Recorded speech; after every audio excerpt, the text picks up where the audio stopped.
É hora de conectar as principais notícias do dia. A partir de agora, Jornal da Tarde. Girassol FM. Angola, boa tarde. Começa agora o Jornal da Tarde e essas são as principais notícias.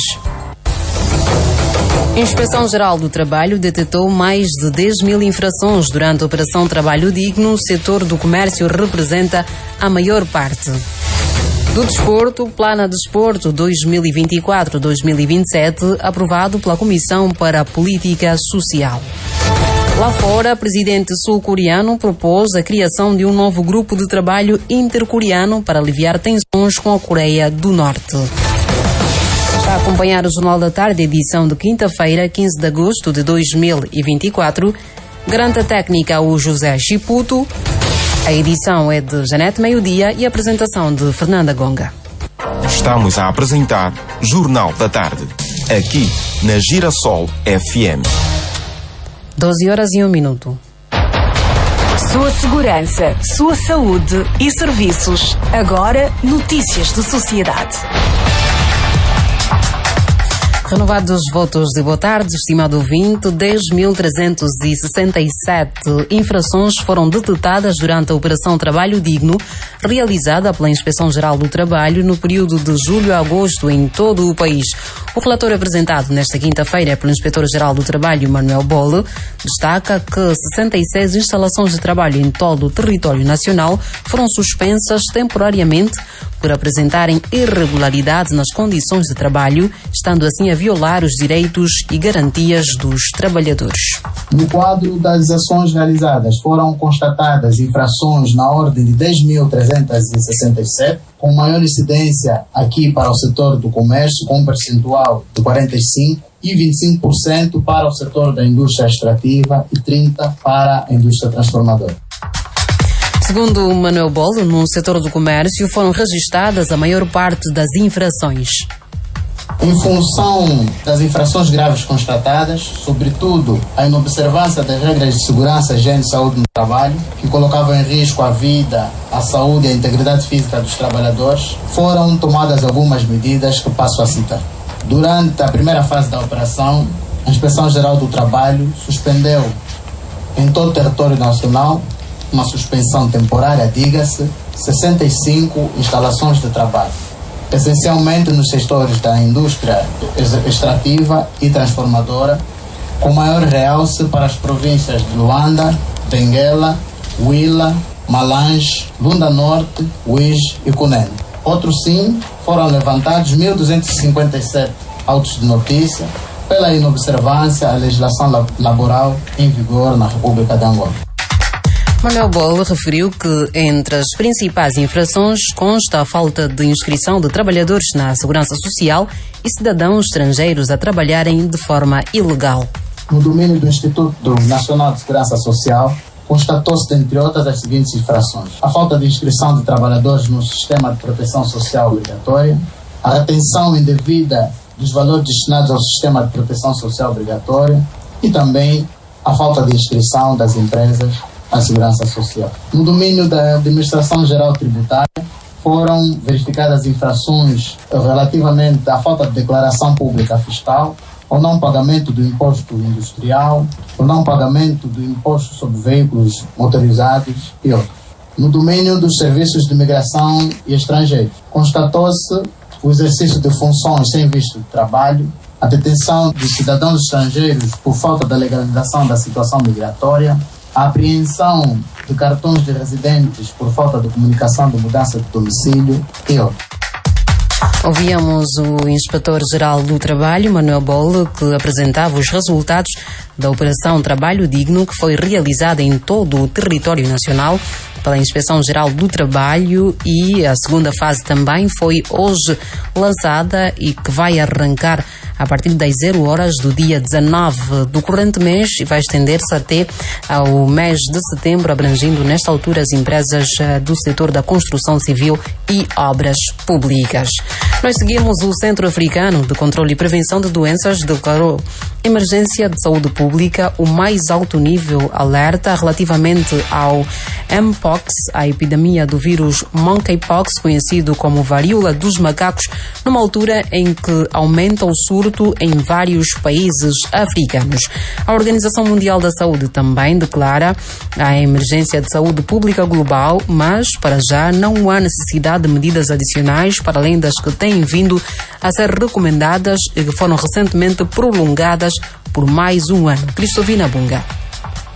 A Organização Mundial da Saúde prolongou para mais um ano a série de recomendações feitas anteriormente para o combate à varíola do macaco no continente africano. O anúncio foi feito esta quarta-feira pelo diretor-geral da OMS, Adhanom Tedros Ghebreyesus, durante a abertura do Comitê de Emergência que avaliou a epidemia na região. Quando declarei o fim da emergência anterior por Mpox no ano passado, emiti recomendações com base nos regulamentos internacionais de saúde que terminariam na próxima semana. Decidi prolongar essas recomendações por mais um ano para apoiar os países na resposta ao risco crônico imposto pelo Monkeypox, declarou Tedros.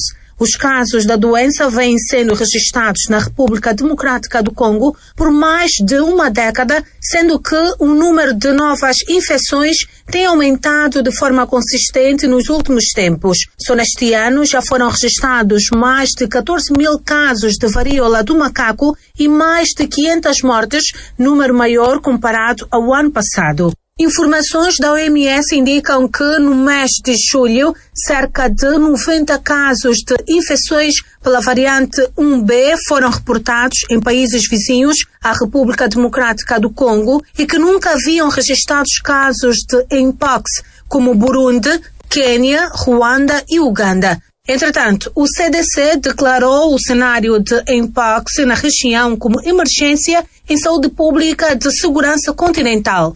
O anúncio foi feito pelo diretor-geral da entidade, Jen Kaseya.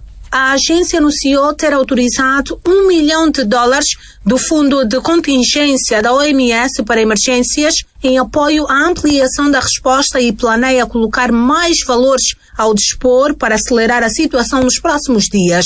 No documento, a OMS solicita que os fabricantes das vacinas contra a doença apresentem dados que possam atestar que as doses são seguras, eficazes, de qualidade garantida e adequadas para a população afetada. A varíola do macaco é transmitida através do contacto próximo com pessoas, animais e materiais infectados, assim como através de vestuários e roupas de cama. Os sintomas incluem lesões que podem aparecer nos órgãos genitais ou na boca, febre, dor de cabeça, calafrio e fraqueza. As recomendações permanentes da Organização Mundial da Saúde sobre a varíola do macaco desencorajam viagens aos países afetados.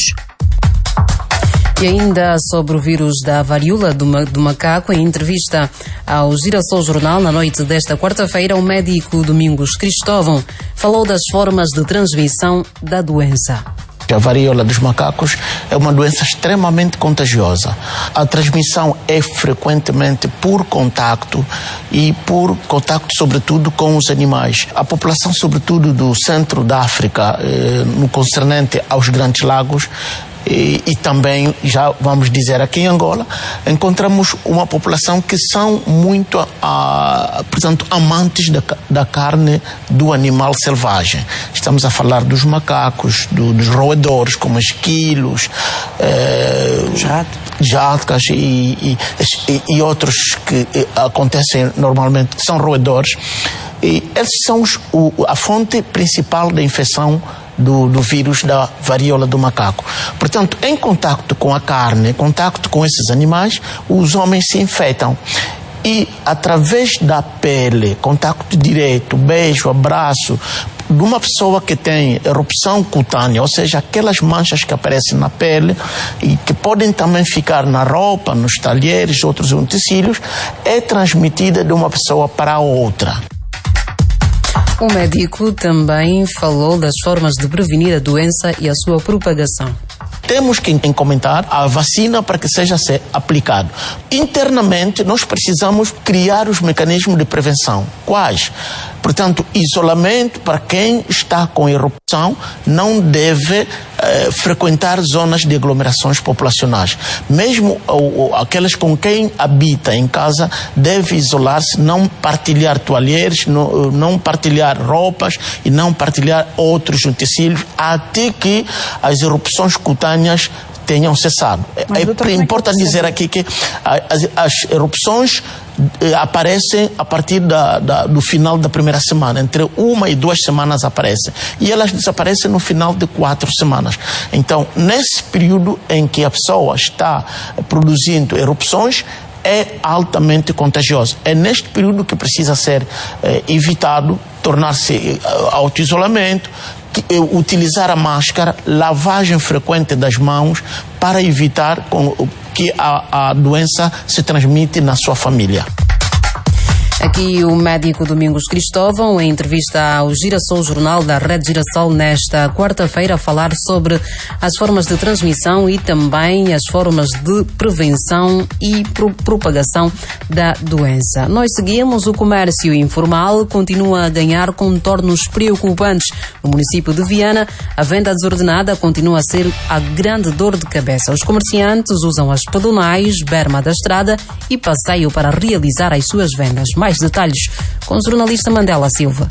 A atividade informal, um dos setores que mais emprega no país, segundo os especialistas, deve continuar a merecer a atenção das autoridades, os espaços em que é feito o exercício diário. Em Viana, por exemplo, os passeios pedonais e perímetros da linha férrea são os locais que mais concentram pessoas a vender. Para o economista Pedro Quassa, a fiscalização do comércio informal deve estar cada vez mais reforçada para permitir o controlo das arrecadações e reduzir os prejuízos causados à economia. O Estado deve arrecadar um montante significativo com a atividade informal, tendo em conta que se trata de uma atividade que decorre fora do circuito normal, controlado fundamentalmente pelas instituições legalmente constituídas. E, por outro lado, também tem a ver com o fato de dificultar o Estado na contabilização daquilo que são os movimentos associados à empregabilidade. Mas nós precisamos entender não só aquilo que são portanto, os prejuízos, mas também as causas que podem fazer com que isto possa ocorrer. Pedro Quassa aponta algumas causas que elevam os níveis da informalidade comercial no país. Existem fundamentalmente 3 causas que fazem com que uma economia ou um país, apresente um grau significativo de informalidade. A primeira causa tem muito a ver com as flutuações prolongadas e acentuadas no nível de emprego. A segunda causa tem muito a ver com questões estruturais associadas ao baixo grau de desenvolvimento humano, das pessoas. E também podemos elencar aqui a questão associada ao custo do país em termos da burocracia na formalização dos negócios. Portanto, isto pode levar também a um aumento significativo da informalidade. Para o comerciante Viegas da Costa, a venda informal tem sido a fonte de subsistência de muitas famílias, pelo que deve ser criado mecanismos para assegurar os vendedores no sistema de segurança social. A senhora queriam ter uma praça, essa praça não há, e ela exige vender aqui para ver se sobrevive também a vida dele, porque ela, se não vender, o que ela vai comer, a vida está mal. A pessoa que não consegue emprego, o mercado já lhe ajuda. Se a pessoa não consegue emprego, isso também ajuda o próprio Estado. Mas para ter a segurança social, o governo tem que criar condições da própria senhora ter um sítio para vender, porque eles, se não tiverem um sítio para vender, não vai criar como segurança social. O académico Francisco Assis destaca as políticas fiscais que devem continuar a ser implementadas para permitir que os agentes econômicos cumpram com os pagamentos de impostos. O que temos visto hoje na nossa economia é que temos muitos entes privados. Nós estamos a falar de entes privados quando estamos a falar de economia informal. Não estamos só a falar de zungueira, mas estamos a falar daquele todo agente que realiza atividade e tem um lucro. E sobre esse lucro tem de pagar imposto. Quando não paga imposto ao Estado, o Estado sai a perder. Porque eles participam das atividades econômicas dentro de uma economia. Aqui a reportagem do jornalista Mandela Silva. O comércio informal continua a ganhar contornos preocupantes no município de Viana. A venda desordenada continua a ser a grande dor de cabeça.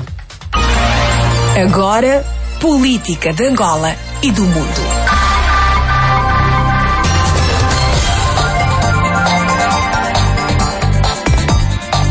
Angola passa a ter 21 províncias a partir de 2025, depois de aprovada nesta quarta-feira a proposta de lei da nova divisão político-administrativa. Trata-se das províncias de Icolo-Bengo, Mochico-Leste e Quando. O ministro da Administração do Território fez hoje os esclarecimentos sobre a nova divisão político-administrativa. Quem acompanhou foi o jornalista Alberto Capitão, que tem mais detalhes. Capitão, boa tarde. Ora, muito boa tarde aos telespectadores e radiovintes da Rede Girassol.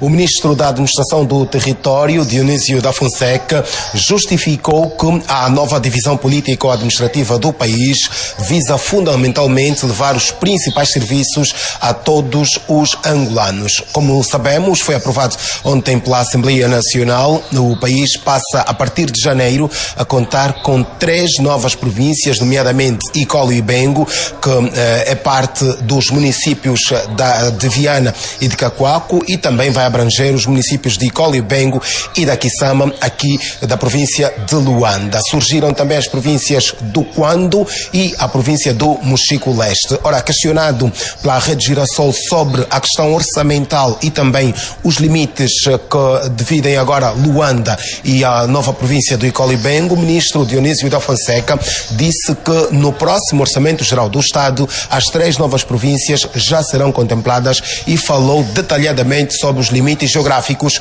de Luanda e de Icolo-Bengo. Uma das principais tarefas que nós devemos realizar nos próximos dias é a criação das comissões instaladoras das novas províncias. E uma das funções dessas comissões instaladoras é, efetivamente, a apresentação das propostas de orçamento para cada uma das novas províncias. E o que se prevê é que a proposta de orçamento geral do Estado para o ano 2025, que deverá ser apresentada ainda este ano na Assembleia Nacional, deve conter já a nova divisão político-administrativa, ou seja, deverá comportar as 21 províncias e os 326 municípios.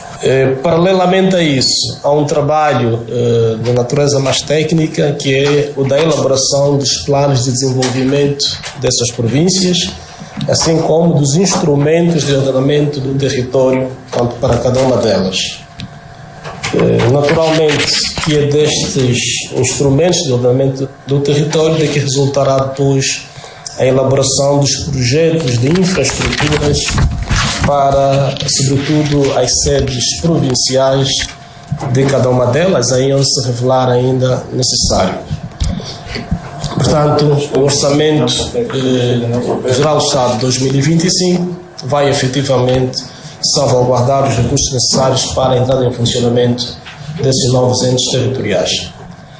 Em relação aos limites geográficos da província de Luanda versus a província de Icolo-Bengo, a visão inicial, e eu penso que estarão recordados da minha entrevista, tanto que preferia quando, nas jornadas parlamentares do MPLA, na cidade do Cuito, nós dissemos na altura que a visão inicial era da transferência dos territórios dos municípios de Viana, de Cacoaco, de Icolo-Bengo e da Kisama para a nova província. No quadro da escutação realizada pelo grupo parlamentar do MPLA e ouvindo as autoridades, achou-se por bem, sobretudo por uma razão de natureza técnica, não transferir todo o território do município de Cacoaco, nem todo o território do município de Viana.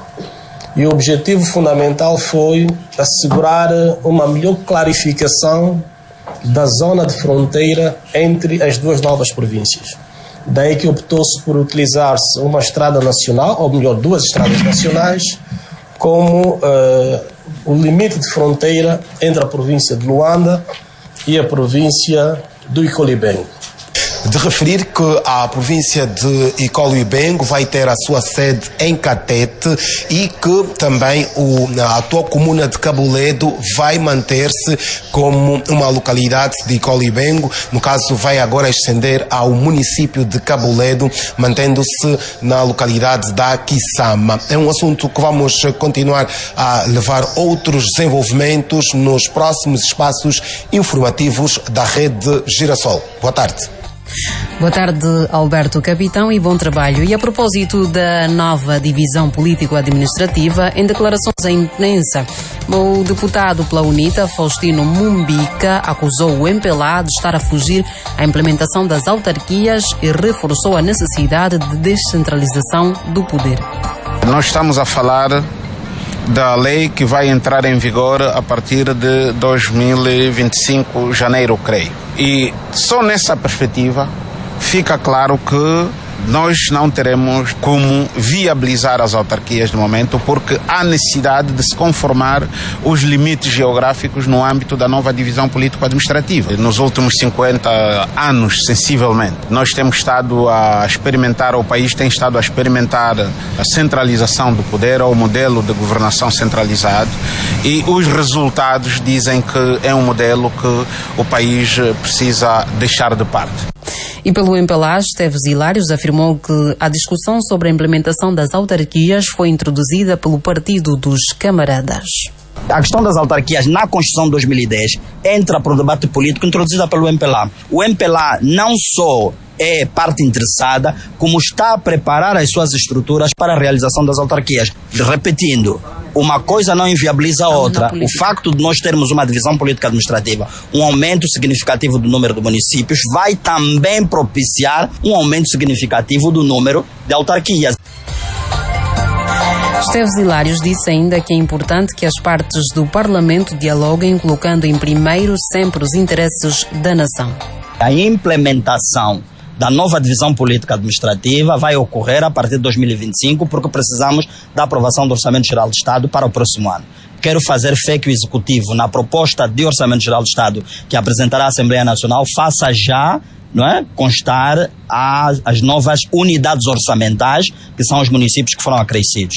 Entretanto, o ritmo com que, o prazo em que a proposta está a ser discutida, ou melhor, as duas propostas que estão sobre a mesa, transformá-las em uma única e levar ao plenário, depende muito da capacidade de diálogo que os grupos parlamentares tiverem. Não é? Portanto, se não houver da parte dos grupos parlamentares muita intransigência, não é? Houver um sentimento patriótico e objetivo de construirmos juntos uma Angola melhor, obviamente que isso virá o mais rápido possível para o plenário da Assembleia Nacional.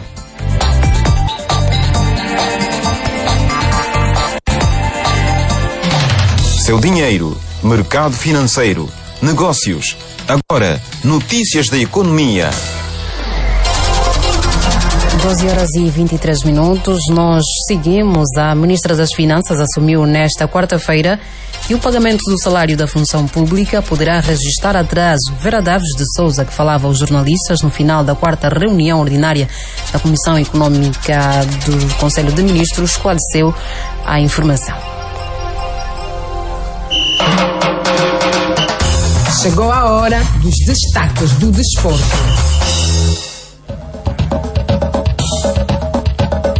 Do desporto, o Plano Nacional para o Desenvolvimento do Desporto 2024-2027, que tem como base o apoio aos desportos escolar, comunitário, de alto nível e intermediário, ainda como desporto federado e de alto rendimento, foi aprovado nesta quarta-feira em Luanda.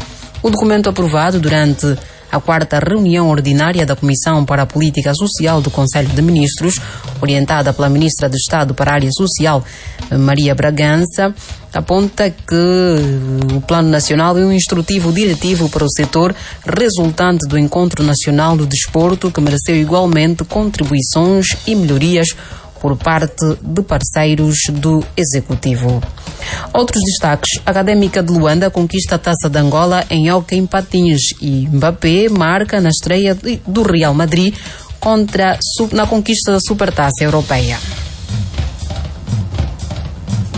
And now, the news. O mundo em notícias. mundo em notícias. O presidente sul-coreano propôs hoje a criação de um novo grupo de trabalho intercoreano para aliviar as tensões com a Coreia do Norte, atualmente no seu auge.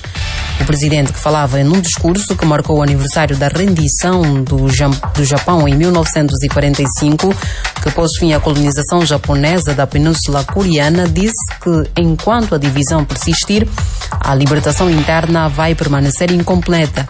No discurso, o líder coreano disse que a liberdade de que defrustamos deve ser estendida ao congelado Reino do Norte, onde as pessoas são privadas de liberdade e sofrem de pobreza e fome, e apelou à criação de um novo grupo de trabalho. O presidente sul-coreano explicou que o novo grupo de trabalho poderia abordar qualquer questão, desde o alívio das tensões até a cooperação econômica, incluindo intercâmbios interpessoais e culturais e respostas a catástrofes e alterações climáticas. A proposta do presidente tem poucas hipóteses de ser entendida, uma vez que as relações intercoreanas são atualmente fracas. O líder norte-coreano Kim Jong-un desistiu oficialmente de qualquer esperança de reunificação em janeiro de 2024 e dissolveu todas as instituições responsáveis pelas relações com Seul, chamando a Coreia do Sul de principal inimigo.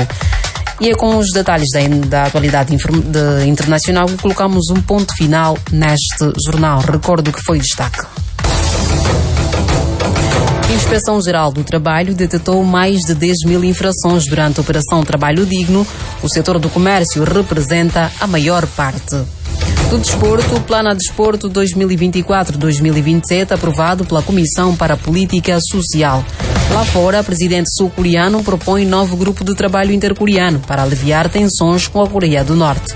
Acompanha no Jornal da Tarde, edição de quinta-feira, 15 de agosto de 2024, garantiu a técnica o José Chiputo. A edição foi de Janete Meio-Dia e a apresentação de Fernanda Gonga. Boa tarde, bom apetite ao almoço. A Girassol FM apresentou Jornal da Tarde.